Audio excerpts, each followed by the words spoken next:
Chapter 50. The Interview. Tea had been D'Artagnan's practice, ever since the riots, to sleep in the same room as Porthos, and on this eventful morning he was still there, sleeping, and dreaming that a yellow cloud had overspread the sky and was raining gold pieces into his hat, which he held out till it was overflowing with pistoles. As for Porthos, he dreamed that the panels of his carriage were not capacious enough to contain the armorial bearings he had ordered to be painted on them.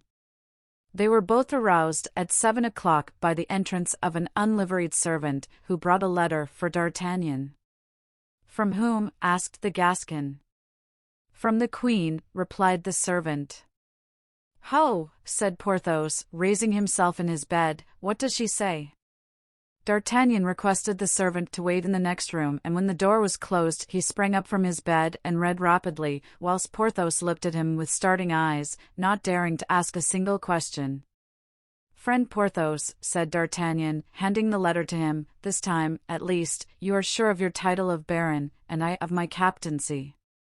Read for yourself and judge." Porthos took the letter and with a trembling voice read the following words: "The Queen wishes to speak to Monsieur D'Artagnan, who must follow the bearer." "Well," exclaimed Porthos, "I see nothing in that very extraordinary." "But I see much that is very extraordinary in it," replied D'Artagnan. "It is evident, by their sending for me, that matters are becoming complicated. Just reflect a little what an agitation the Queen's mind must be in for her to have remembered me after 20 years. "It is true," said Porthos. "Sharpen your sword, Baron, load your pistols, and give some corn to the horses, for I will answer for it, something lightning-like will happen ere tomorrow." "But, stop, do you think it can be a trap that they are laying for us?" suggested Porthos, incessantly thinking how his greatness must be irksome to inferior people. "If it is a snare," replied D'Artagnan, "I shall scent it out, be assured. If Mazarin is an Italian, I am a Gascon." And D'Artagnan dressed himself in an instant. Whilst Porthos, still in bed, was hooking on his cloak for him, a second knock at the door was heard. "Come in," exclaimed D'Artagnan, and another servant entered. From his Eminence, Cardinal Mazarin, presenting a letter. D'Artagnan looked at Porthos. "A complicated affair," said Porthos. "Where will you begin?" "It is arranged capitally. His Eminence expects me in half an hour." "Good. My friend," said D'Artagnan, turning to the servant, "tell His Eminence that in half an hour I shall be at his command." "It is very fortunate," resumed the Gascon, when the valet had retired, "that he did not meet the other one.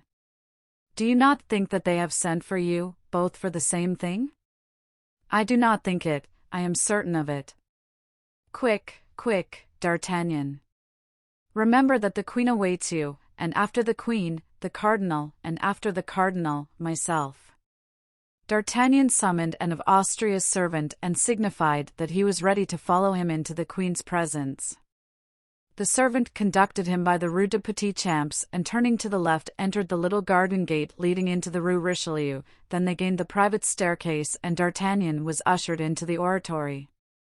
A certain emotion, for which he could not account, made the lieutenant's heart beat. He had no longer the assurance of youth, experience had taught him the importance of past events. Formerly he would have approached the Queen as a young man who bends before a woman, but now it was a different thing. He answered her summons as an humble soldier obeys an illustrious general. The silence of the oratory was at last disturbed by the slight rustling of silk, and D'Artagnan started when he perceived the tapestry raised by a white hand, which, by its form, its color, and its beauty he recognized as that royal hand which had one day been presented to him to kiss. The Queen entered. "It is you, Monsieur D'Artagnan," she said, fixing a gaze full of melancholy interest on the countenance of the officer, "and I know you well. Look at me well in your turn. I am the Queen, do you recognize me?" "No, madame," replied D'Artagnan.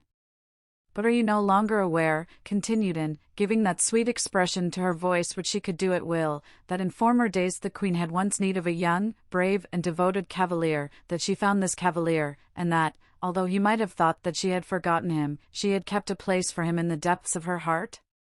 No, madam, I was ignorant of that, said the musketeer. So much the worse, sir, said Anne of Austria, so much the worse, at least for the queen, for today she has need of the same courage and the same devotion. What, exclaimed D'Artagnan, does the queen, surrounded as she is by such devoted servants, such wise counselors, men, in short, so great by merit or position, does she deign to cast her eyes on an obscure soldier? And understood this covert reproach and was more moved than irritated by it. She had many a time felt humiliated by the self-sacrifice and disinterestedness shown by the Gascon gentleman. She had allowed herself to be exceeded in generosity. All that you tell me of those by whom I am surrounded, Monsieur d'Artagnan, is doubtless true, said the queen, but I have confidence in you alone. I know that you belong to the cardinal, but belong to me as well, and I will take upon myself the making of your fortune. Come, will you do today what formerly the gentleman you do not know did for the queen? I will do everything your majesty commands, replied D'Artagnan. The queen reflected for a moment and then, seeing the cautious demeanor of the musketeer, perhaps you like repose, she said. I do not know, for I have never had it, madam. Have you any friends? I had 3, 2 of whom have left Paris, to go I know not where. One alone is left to me, but he is one of those known, I believe, to the cavalier of whom your majesty did me the honor to speak. Very good, said the queen, you and your friend are worth an army. What am I to do, madam? Return at 5 o'clock and I will tell you, but do not breathe to a living soul, sir, the rendezvous which I give you. No, madam. Swear it upon the cross.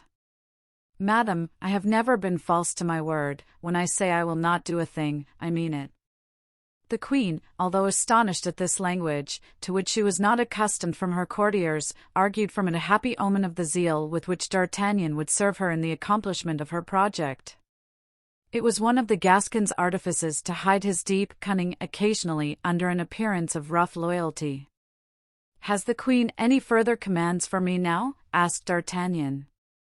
No, sir, replied Anne of Austria, and you may retire until the time that I mentioned to you. D'Artagnan bowed and went out.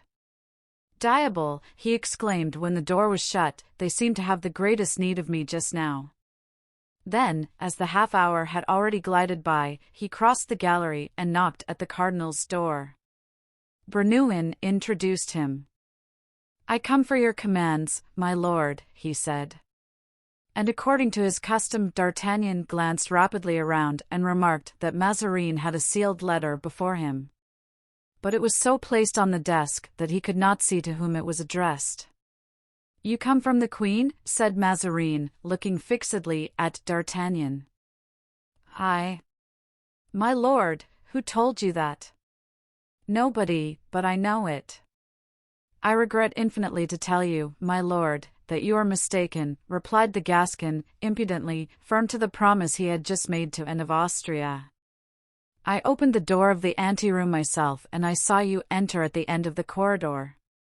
Because I was shown up the private stairs. How so? I know not, it must have been a mistake. Mazarin was aware that it was not easy to make D'Artagnan reveal anything he was desirous of hiding, so he gave up, for the time, the discovery of the mystery the Gascon was concealing. Let us speak of my affairs, said Mazarin, since you will tell me naught of yours. Are you fond of traveling?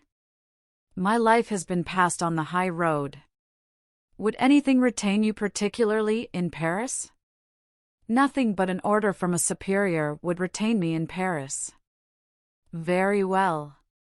Here is a letter, which must be taken to its address. To its address, my lord? But it has none.